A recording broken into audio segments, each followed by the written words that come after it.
അതെ ഗൈസ്, അപ്പോൾ ഇവിടെ ഇന്നത്തെ വീഡിയോ കാണിക്കുന്നത് ഇതിപ്പോൾ ഹീറോയുടെ CVD Deluxe ആണ്. ഇത് നമ്മൾ റീടെസ്റ്റ് ചെയ്യാൻ വേണ്ടി പണം എടുത്തതാണ്.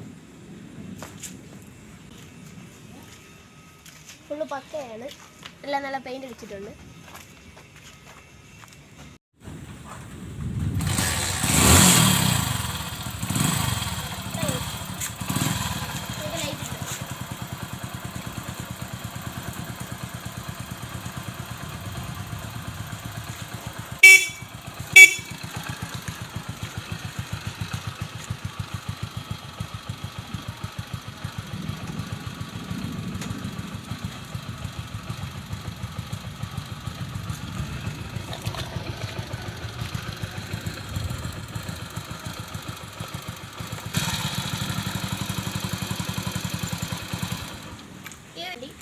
ഇഷ്ടപ്പെട്ടെങ്കിൽ എല്ലാവരും ഒന്ന് ലൈക്ക് അടിക്കുക, ഷെയർ ചെയ്യുക, സബ്സ്ക്രൈബ് ചെയ്യുക.